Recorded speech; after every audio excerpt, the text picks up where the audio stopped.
These my dollars make it hurt.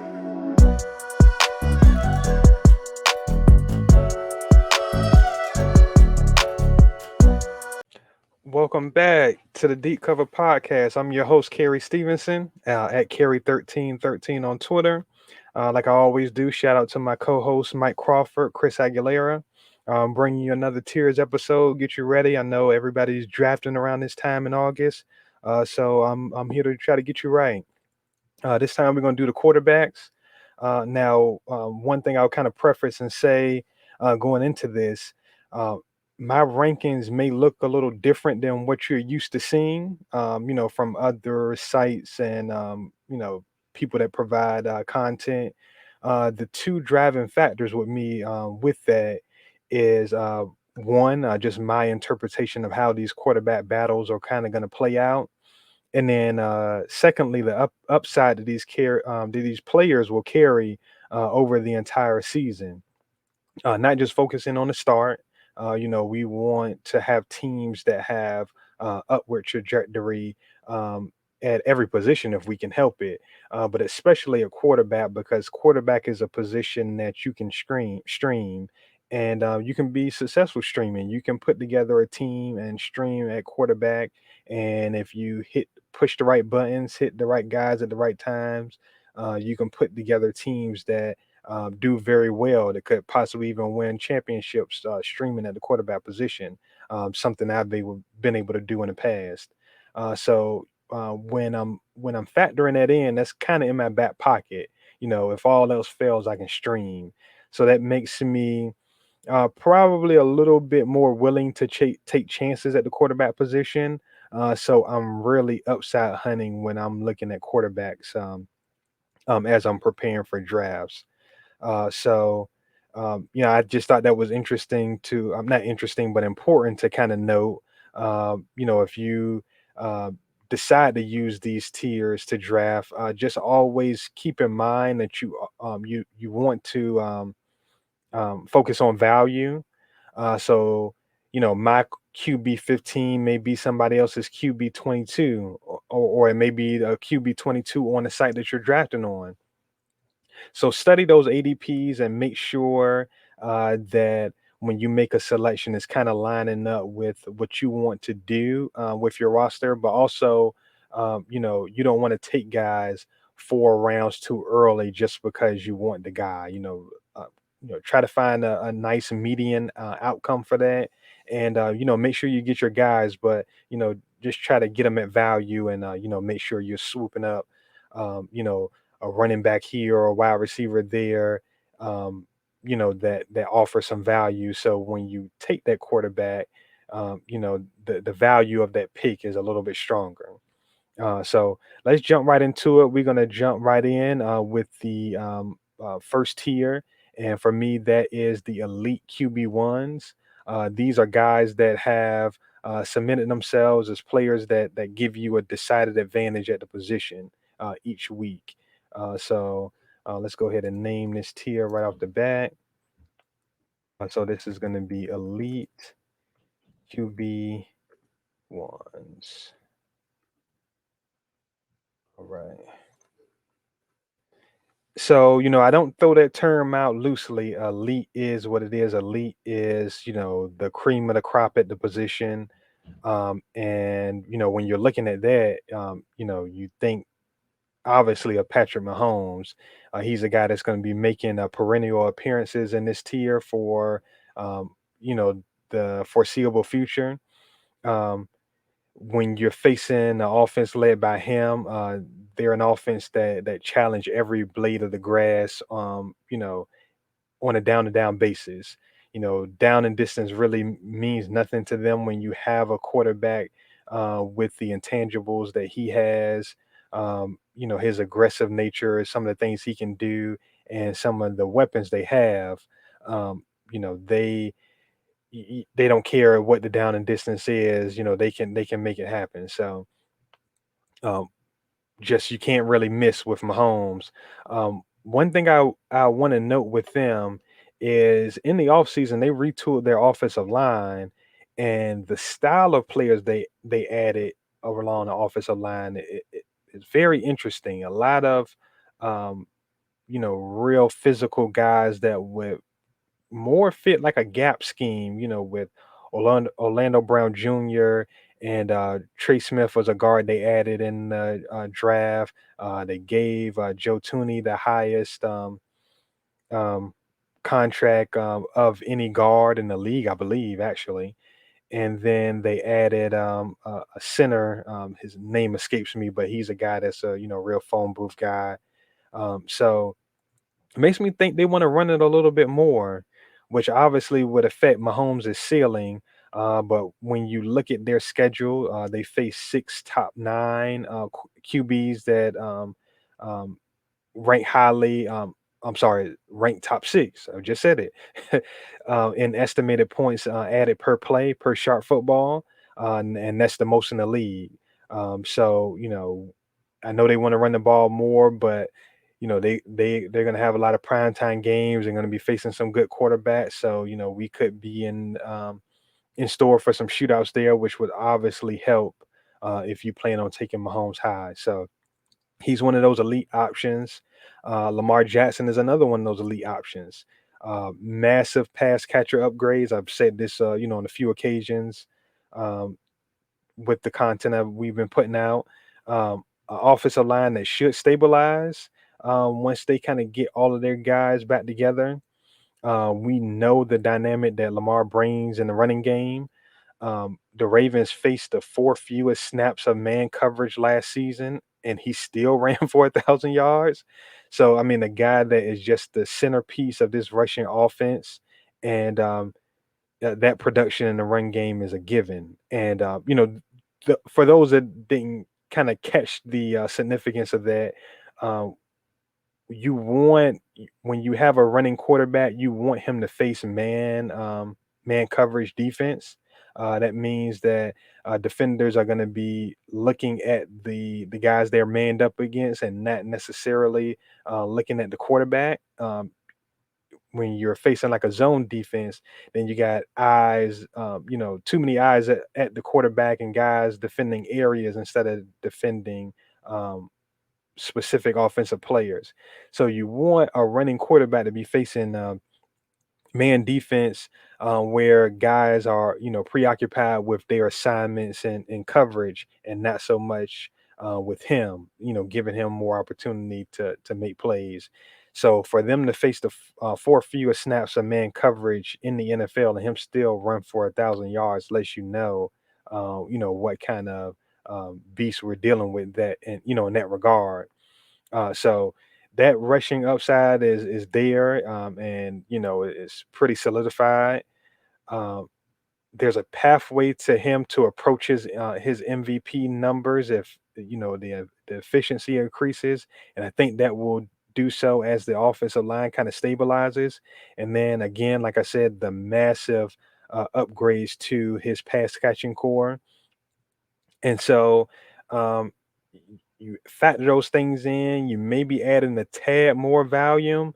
And I think all of those things are doable. And so for me, not only can Lamar be the QB1, he can be a historic one because we've seen him do this before with lesser, pass catching core.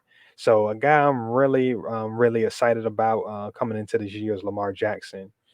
Um, Another guy that is in that elite tier, and I'm going to go full on football Twitter and directly compare him to Lamar Jackson, and that's Josh Allen. But honestly, it kind of makes for an interesting debate between the two of them. Just as I said, Lamar is the centerpiece of this running game in Baltimore. Josh Allen is probably the same for the Bills. It's just that the Bills throw it at a higher rate than just about anybody in football, and the Ravens run it at just about a higher rate than anybody in football. So when those two things, you kind of have to decide what you value more. Lamar is a guy that he's going to give you, probably 70, 80 yards a game, but still give you that rushing TD upside. Um, Josh Allen is not going to give you 70, 80 yards a game, but he's more inclined to be the goal line bat for Buffalo. So he's going to give you that rushing TD upside. You really can't go wrong either way. It's kind of, apples and oranges thing. You just kind of have to decide what you prefer. But either way, both of these guys have sky high upside. Another guy that's in this range is Dak Prescott. The risk here is obviously the injury. You're going to have to draft him sight unseen. You don't know how much he'll be running, which, as I've alluded to a couple times already, quarterbacks that run offer, a higher level of upside. Um, but when you factor all these things in, these are concerns I'm absolutely willing to overlook because his upside is just too high. You look at the talent on his offense, the decision they made, last year or maybe even the year before to open it up completely and center this offense around Dak. Um, their defense finished 25th in adjusted sack rate last year, and they just lost Neville Gallimore. Didn't make any significant ads along that defensive line. So I'm not banking on his defense being any better. So it could be looking like 7-on-7 drills in Dallas, and that's a very good look from a fantasy perspective. So Prescott is another guy that you need to put right in that elite tier, and a guy you need to prioritize in drafts if you're looking to add a quarterback early. Another guy that's in this tier, Kyla Murray. Love the pace they play at. Love the spread offense. I think everybody's kind of projecting them to be a base four wide receiver offense this year, since they finally have the horses to kind of be able to do that. Rondale Moore getting him in the fold as that slot receiver that can you can get those bubble screens to him, get those screen scheme touches to him. Um, Perfect fit for this offense.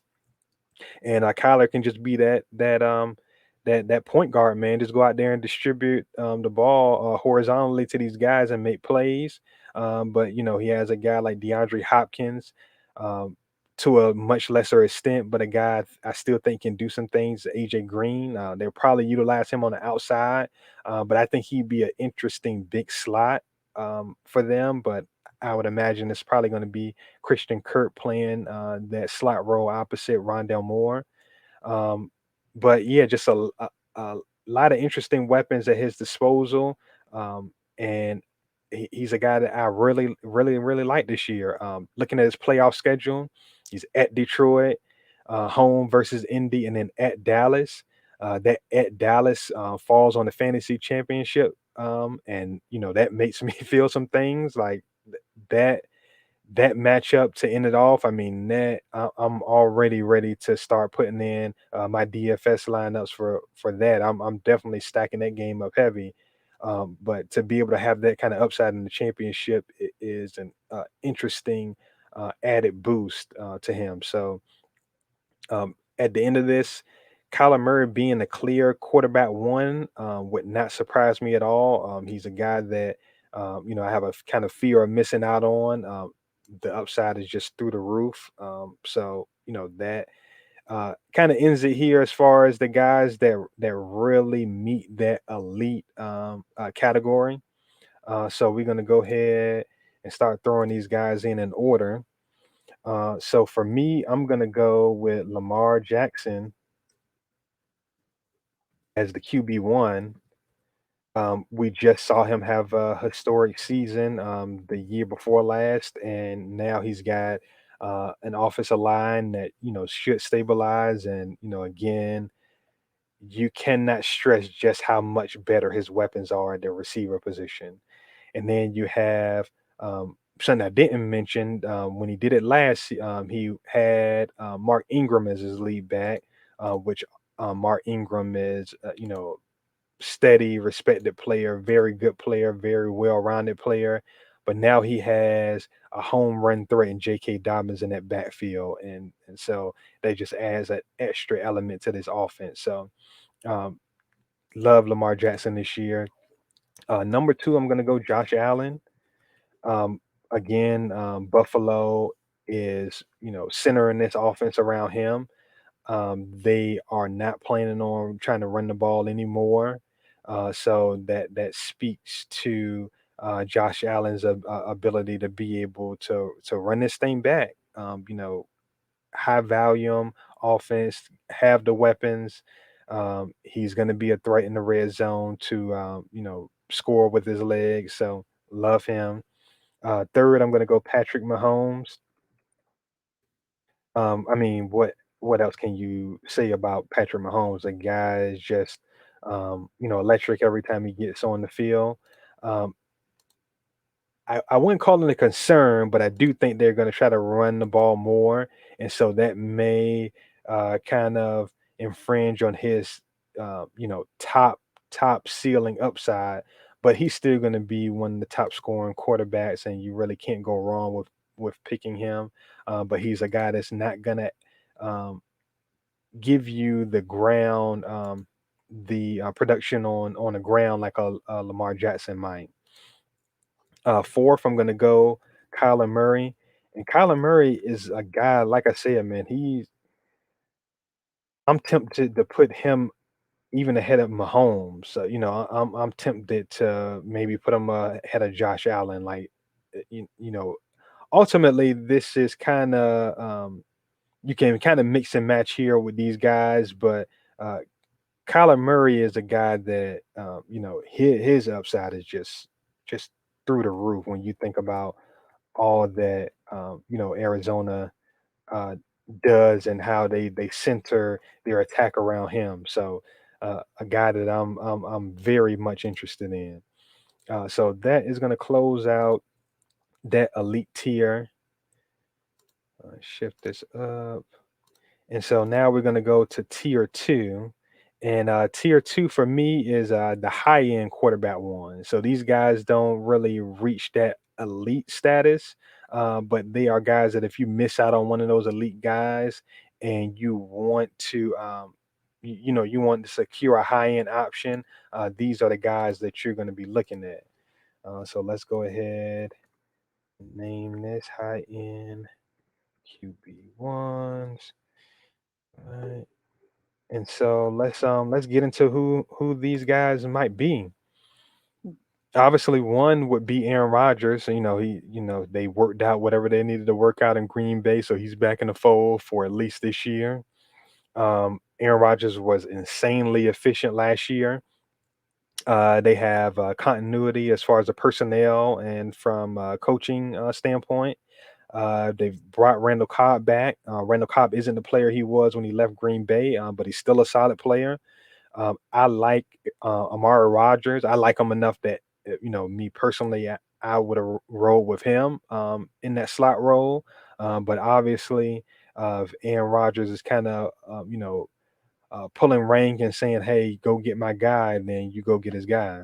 But I like Amari Rogers in a versatile sub package role. He'll probably slide in as the sometimes number four, just depending on what they want to do. And he's a guy that you can get some scheme touches to, and do some interesting things with. So I like what he brings, just bringing another element to this offense.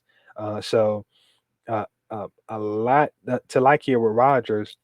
He's probably not going to throw 48 touchdowns again because that's just insane and not really sustainable. He isn't going to give you any much of anything with his legs, but I'm expecting another strong, very strong season from Aaron Rodgers. So quality pick with him. Russell Wilson is another guy that I consider in his range. He's good. He's so good that Pete Carroll could bring it back to 1979 and just decide, hey, I'm just going to run the wing T or whatever, and Russell Wilson is still going to find a way to be a top 10 quarterback. He just has that kind of ability. Um, Probably the best deep ball thrower in the league, and he's synced up with Tyler Lockett, and they make magic. So. Um, Either way you slice it, however this offense is going to be run, Russell Wilson is going to be a front end guy. But the appeal here is is what if the new OC Shane Waldron gets full autonomy over this offense? They've already talked about playing faster, which would be huge for everybody involved. I'm sure there's going to be more motion, more jet sweeps to guys like Tyler Lockett. And though this isn't necessarily in his game, like, can you imagine DK Metcalf coming at you full speed on the handoff? Get the edge cleared out for him. He's not a wiggle guy gonna make you miss in that way. But if you can just clear a runway for him, um, I'm all about that. So, that's something that will be interesting to see if they kind of implement into the game. But um, again, you have the comfort level with Rush. You know what he's gonna bring to the table, but he has that added layer of upside if this offense is allowed to kind of um, be able to put some modern finishes on it. If they're playing with more pace, if they're you know implementing that motion, if they're using rubs and different things like that, and obviously taking the deep shots to DK Metcalf and throwing to the running back on first down, things like that. If we see some of those, if we see those things implemented, you know, uh, Russell Wilson could put together a season that could put him into that elite tier. So something to ponder there with him, and then Justin Herbert. Um, the Chargers might actually have a good offensive line. My bad, Chargers fans. I probably should have whispered that, or knocked on wood, or did something. But it's true. I mean, that offensive line looks much improved. It looks legit. Then he gets a healthy Austin Eckler. To me, one of the better football players, just pure football players in the league. Something subtle with them, but I really like is the fact that Justin Jackson seems to be locked in as a number two running back, which to me is telling as far as the direction that they want to take this offense. Um, when you look at Justin Jackson, he's very similar stylistically with the Austin Eckler. So it lets me know that when Austin Eckler is out, they want to be able to attack people with the running back in the passing game. So something else I really like, something small but something I really like. Um, and then right there with Mahomes and the Chiefs from a scheduling standpoint, the Chargers face six top nine QBs and estimated points added per play.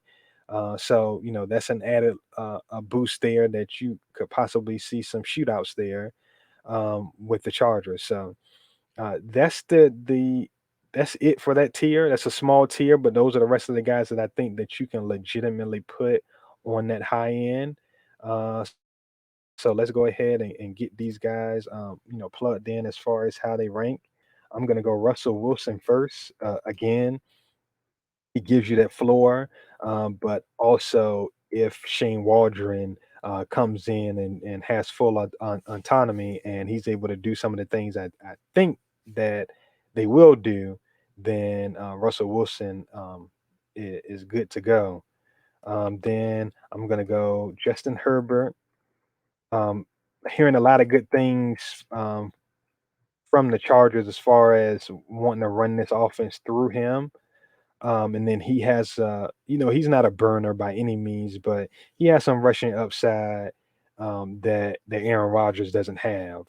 So it's a little bit of a boost I'll give him there. So that's it for tier two. Those three guys. So we're gonna keep it moving here, right? And then we're gonna go over to tier three.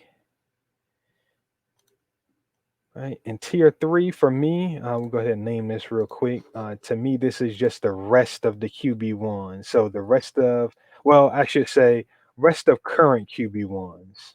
I'll kind of get into that more as to why I'm naming it the way I'm naming it. So rest of current QB1s, these are rest of the guys that, as of right now, we feel comfortable with saying that they're QB1s. So let's kind of jump into this. Tom Brady is a guy. He's going to be popular coming off that 40 TD season, but I have some concerns there. Concerns I've kind of alluded to in prior episodes when discussing other positions. But this team is established now as a top tier team in the NFL. In that top five, in that short list of Super Bowl contenders. So you couple that with a schedule that's the fifth easiest strength of schedule per sharp football, and then you couple that with returning a great defense, um, and they added a guy in the first round, Joe Tryon, who's just out there just wrecking people. Uh, so this defense is has the looks of being a special unit. So to me, you add all those things up, and that's just going to be equal more runs and more clock killing four quarters for them. And so for me, that clouds Brady's high end upside.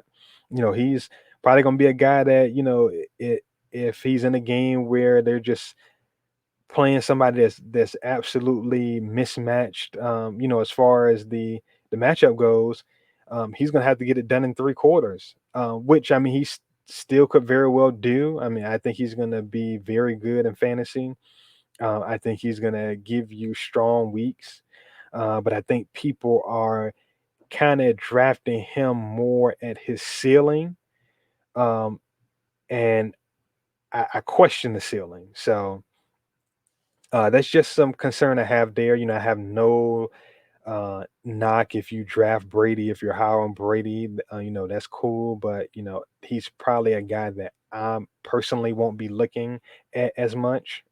But again, he's in this tier for a reason.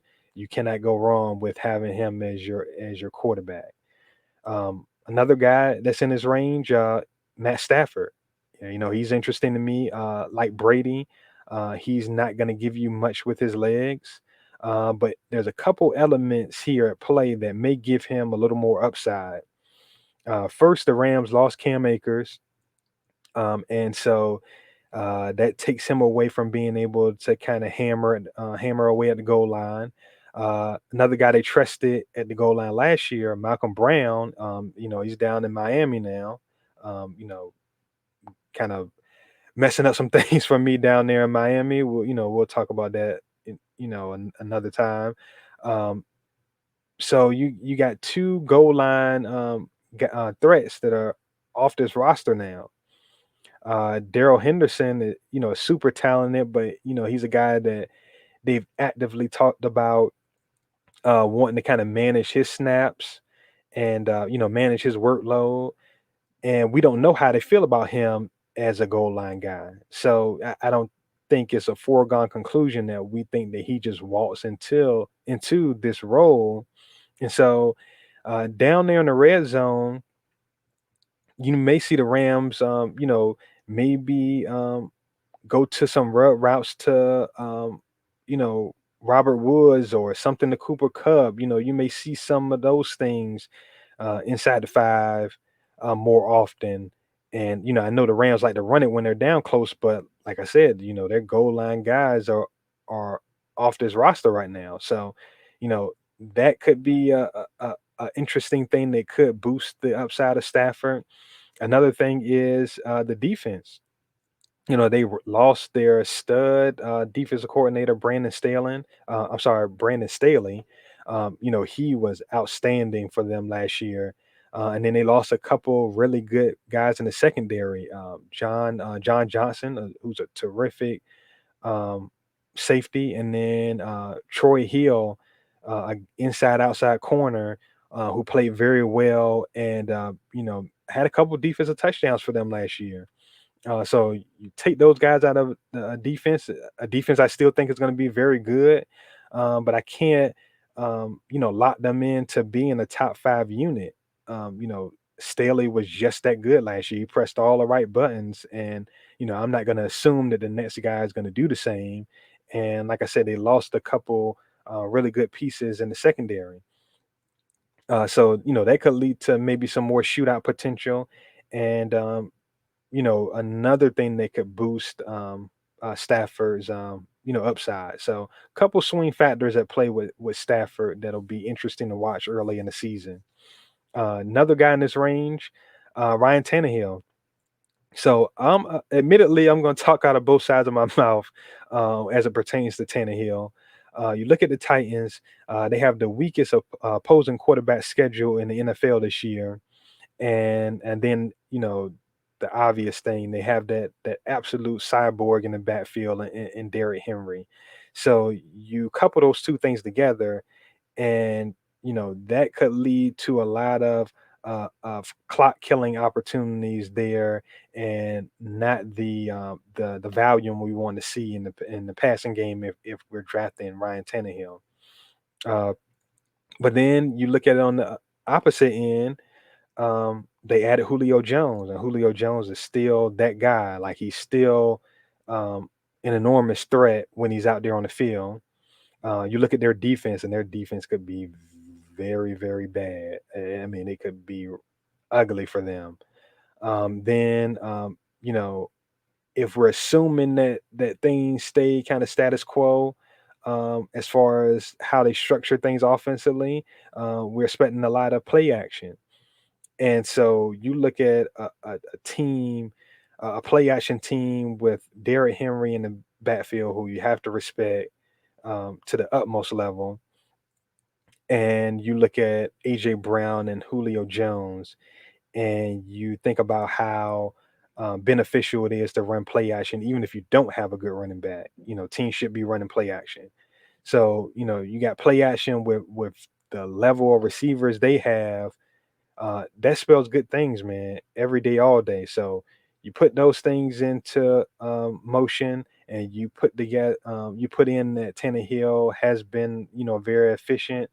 I think that solidly places him um, in the QB1 range, in this range, regardless of, you know, if they're able to kind of be in more shootouts. I think, if Derrick Henry is just running over people, I think Ryan Tannehill is still in his range. But if they can kind of get into some more shootouts, if offenses are able to push them, I think that spells great things for Ryan Tannehill. So somebody else in his range to be looking at. Then another guy like is Joe Burrow. Joe Burrow is a late round QB darling, and deservedly so.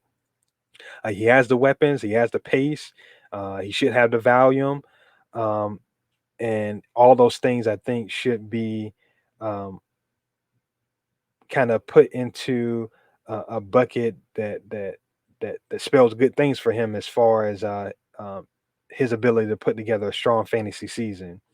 Now, the big thing with him is going to be how well he comes along from that injury that he suffered late last year, and how much that compromises his mobility. That's going to be huge. That offensive line still isn't great. So he's going to need to be able to evade the rush. And we also need him to give us 20, 25 yards a game, running. So, we need that added boost.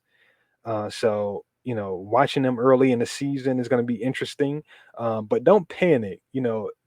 There's maybe some kinks to work out as far as his game, some rust to kind of knock off.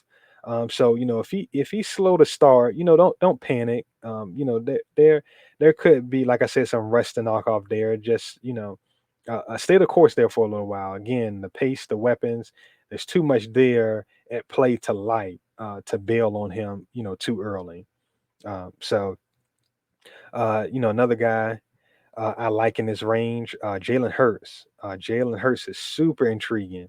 Obviously, he has the rushing upside that we're looking for at the position. I thought he showed well as a passer when he got his opportunity. Now I know they probably limited some things when he got his opportunities last year. Maybe some more kind of half field read type situation. But I thought he looked poised. I thought he had solid placement, on his throws. Yeah, he held on to the ball too long at times, but that's kind of the tightrope you walk with quarterbacks who have the ability to extend plays. So that's something that we'll see him work on, and hopefully be able to grow from that, and avoid those huge errors and turnovers and different things like that. It'll be interesting with him, um, how the QB trade rumors kind of affect his stock as we move later into August. Those Deshaun Watson to Philly rumors, if they get louder, um, how would that affect his draft stock?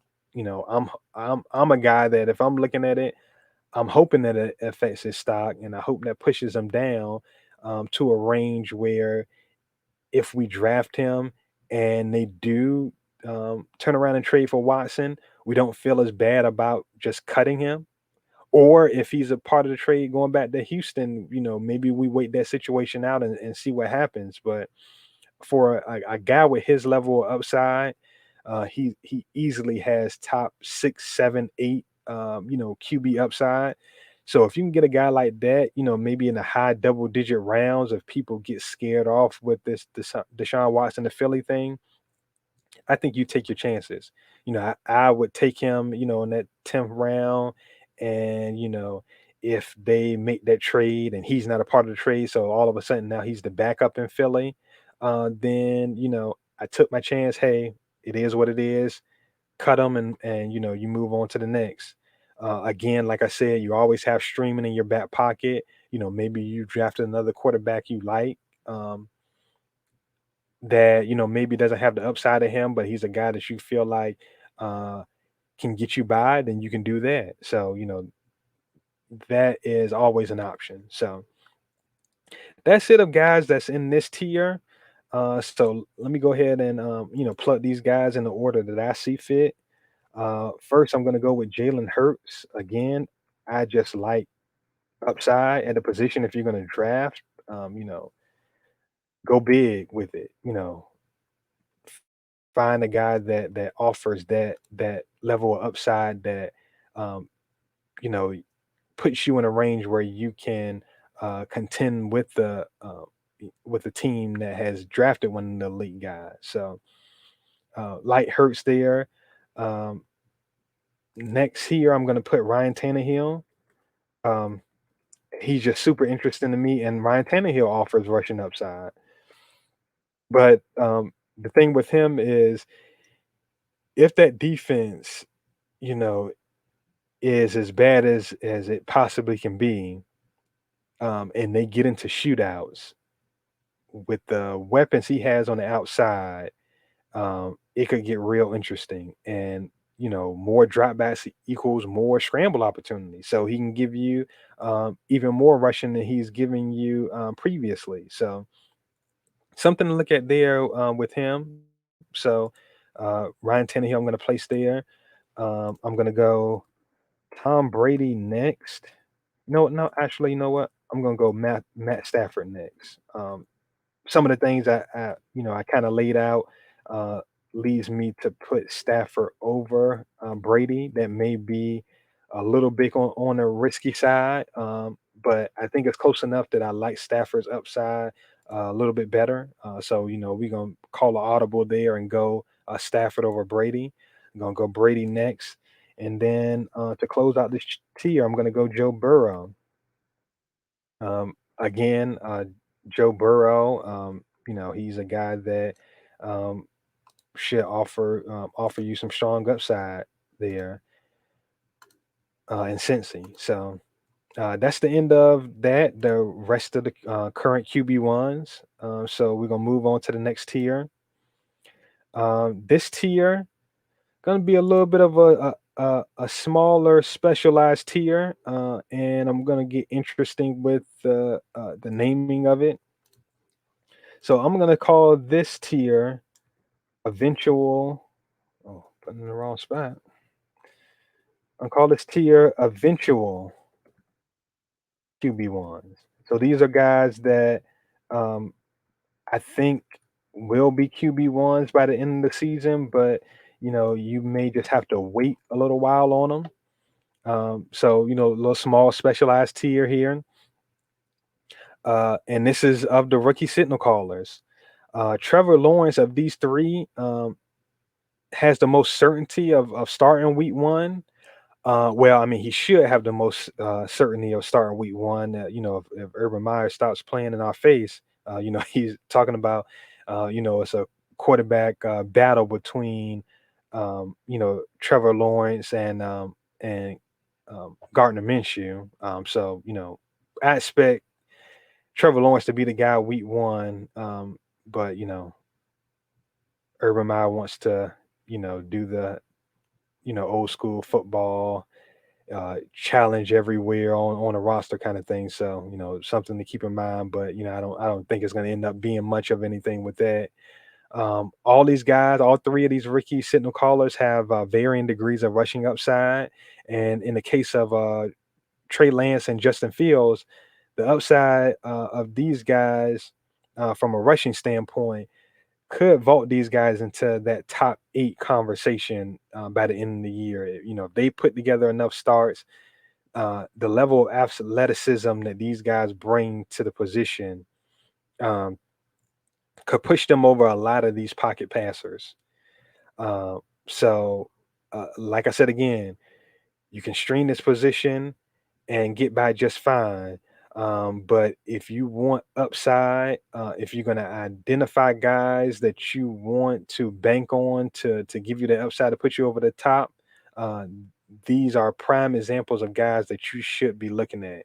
And so that's why I kind of put this small, kind of specialized tier in place. And so um, I'm still kind of debating here. I think I'm gonna put Trevor Lawrence first here, just because I feel like he's the one that should start 17 games. Um, but if Trey Lance or Justin Fields get named, week one starters, I think they automatically both vault over both of these guys. And honestly, those guys may vault into that tier three. But for now, I'm going to put them in the tier four. I'm going to go Trey Lance first. The weapons there, the infrastructure there, the coaching there. We saw what RG3 did as a rookie with Washington, led by the Shanahans, and we're looking at this kind of threat with Trey Lance, and he has the added dimension of having um, much better weapons, and those two receivers and that tight end, they rival just about any in the league. So uh, love his upside. Then we go Justin Fields to close this tier out. So again, pay close attention to these guys. These are the guys that could potentially be league winners for you. If you prioritize them. So we're gonna move on to tier five here, and for me, this is gonna be kind of that borderline QB1, high end QB2 range. So go ahead and name it.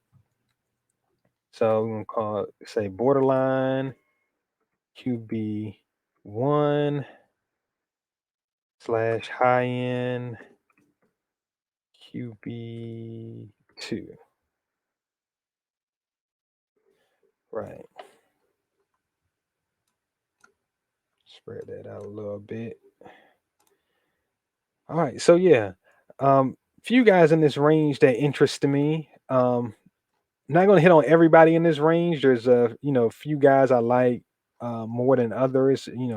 Few guys that take specific interest in. Uh, Matt Ryan is interesting to me. So taking a bet on Matt Ryan is betting on Arthur Smith's play action concepts. Is betting on the lack of talent, the lack of plus talent. I'm sorry, at the running back position. We like Mike Davis, but let's be honest, he's not a top tier running back, and that's no knock on him. Um, so there's that. Then there's um, a defense there in Atlanta that's just void of individual difference makers. They don't have um, many guys that offensive coordinators are scheming, to try to avoid. So those are all things that could lead to a lot of throws for Matt Ryan, and he still doesn't have Julio, but still has talent there with Ridley, and then Pitts is there, um, and they have the infrastructure of that Arthur Smith scheme there, so a lot's to like there. Um, and now a bet against Matt Ryan would be they've added DMPs at defensive coordinator. Uh, Maybe he raises the floor of the defense. Maybe mix and match and able to kind of conjure up enough of a pass rush.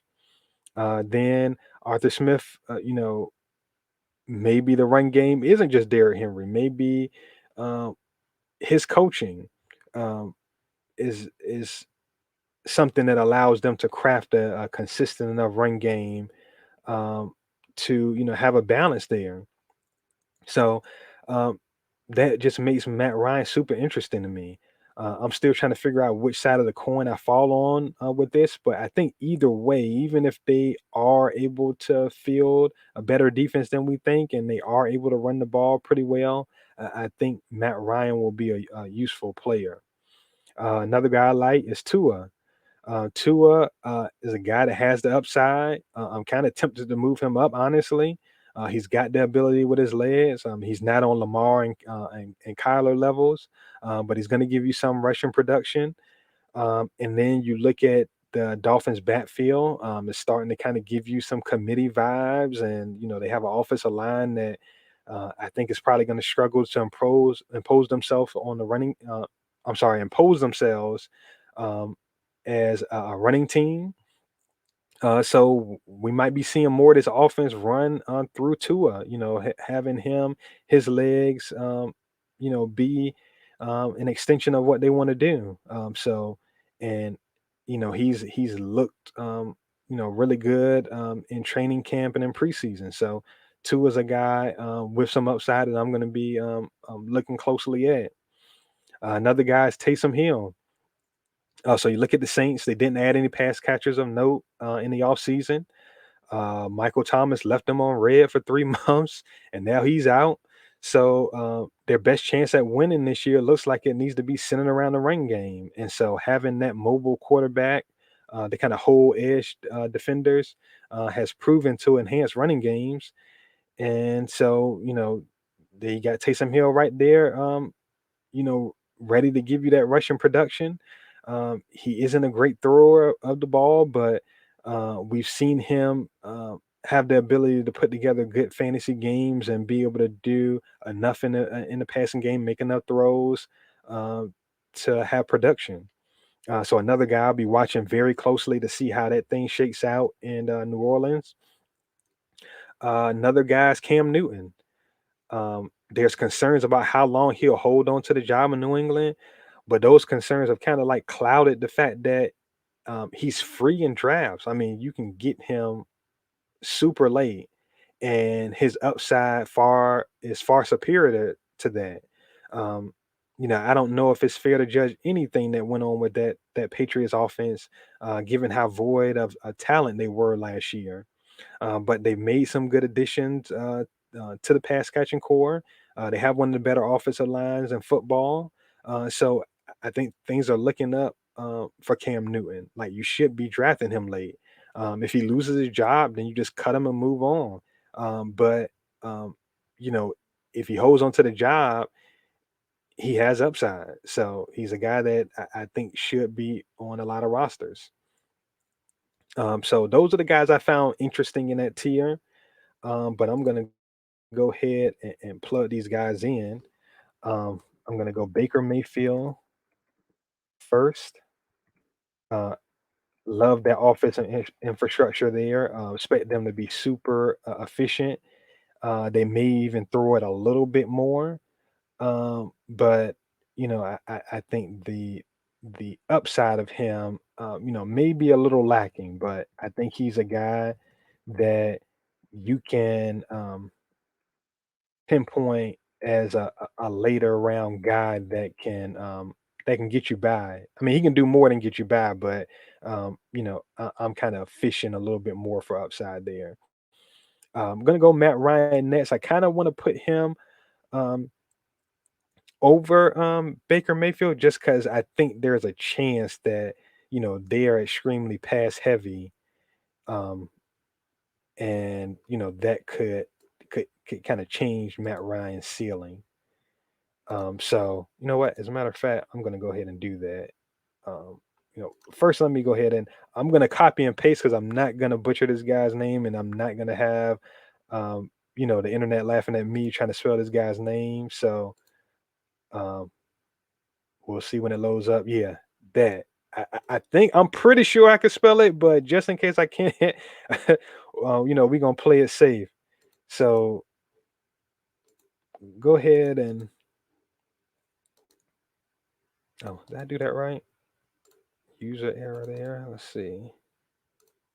Yeah. So yeah, just because Matt Ryan might have to throw it a lot. I don't expect Baker Mayfield in any circumstance to have to throw it a lot, but Matt Ryan might. So I'm going to plug Matt Ryan in ahead of Baker Mayfield there.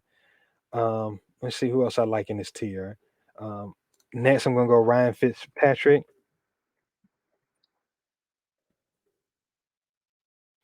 Like his ability with the weapons there. I like him more as a uh, kind of floor raiser for the weapons there with Terry McLaurin and Curtis Samuel.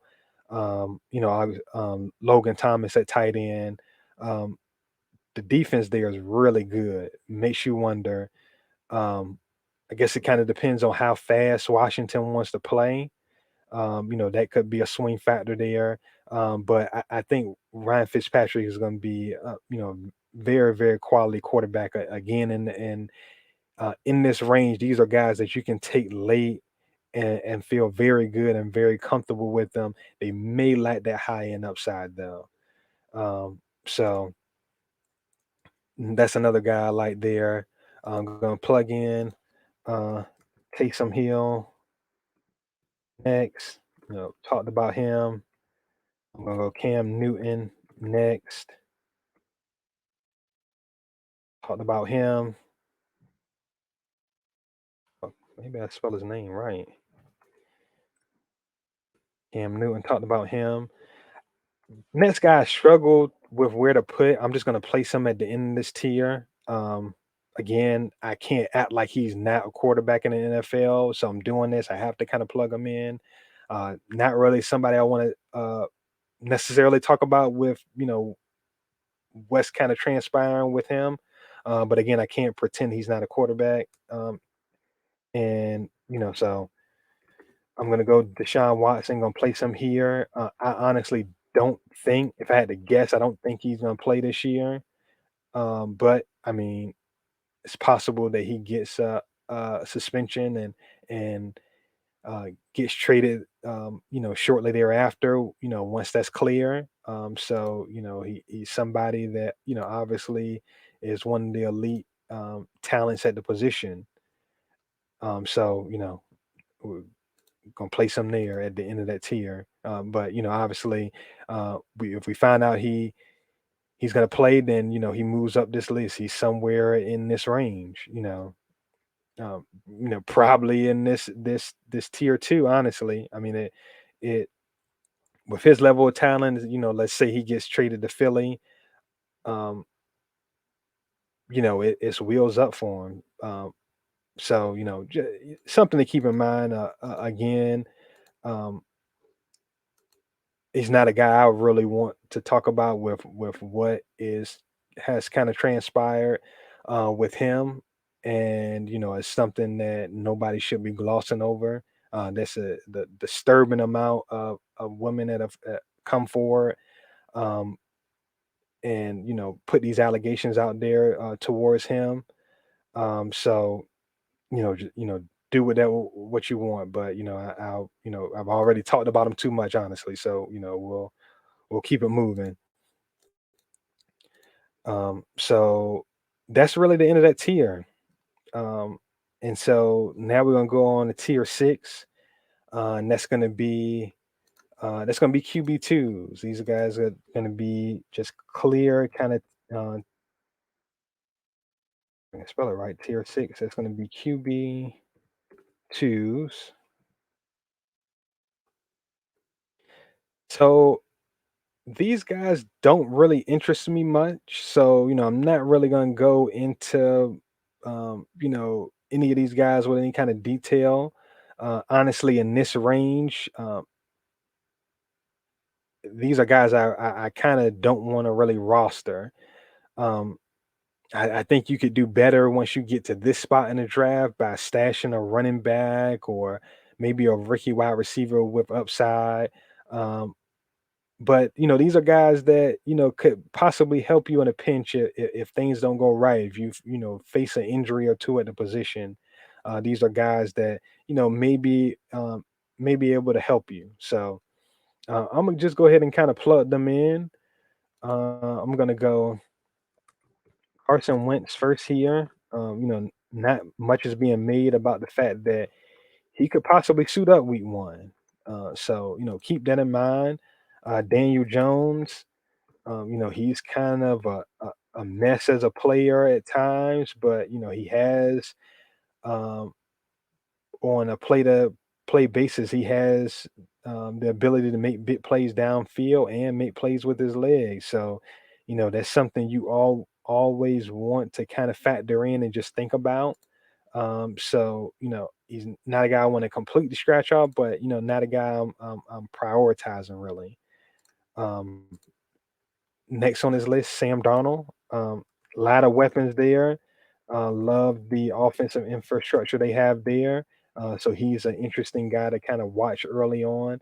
Think he's a guy you kind of want to take a wait and see approach on. Really, with all these guys, the first three guys, maybe wait and see. Maybe they are guys that can vault into that tier five, possibly. I would say of these quarterbacks I'm going to run off, these are guys that probably have the best chance to do that. Next guy here, I'm going to go with Derek Carr. I really like the improvements he's made, just in a real football sense, just as a player. I think he's done well for himself. Um, he has efficient game. He's not a guy that's going to really push it downfield, but he's gotten better at doing that. But he's not a guy that's just gonna he's not gonna offer you a great deal of upside. But he's a guy that more times than not probably won't lose you a week. So just something to think about there. I think you should probably be aiming higher, but like I said, if you face a untimely injury or two at the position, he's a guy that possibly could do some things for you. Next, I'm gonna go Zach Wilson.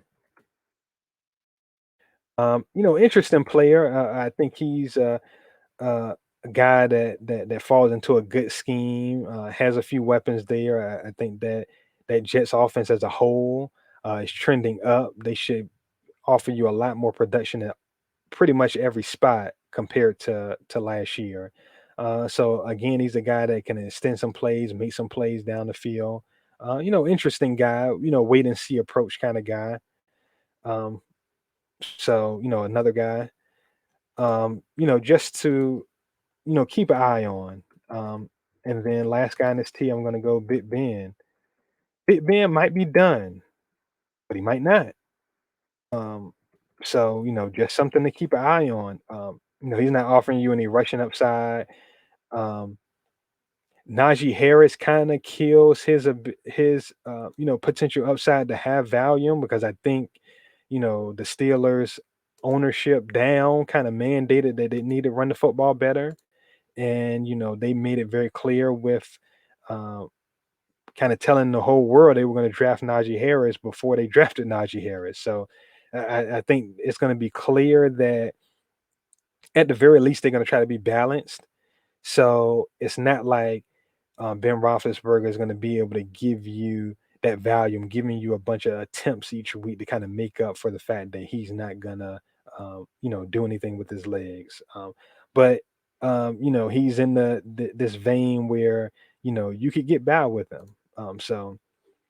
That to me ends that tier of QB2s, and then we're gonna go finish this off with tier seven. And tier seven for me is just really bad week replacements. And honestly, I think you should be looking at tier six as bad week replacements.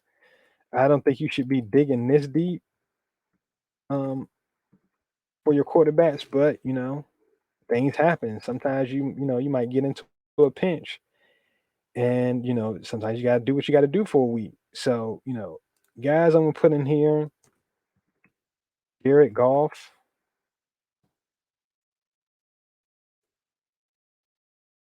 Um, you know, Not much to say about Jared Goff. I mean, he's gonna um, you know, be safe, check down.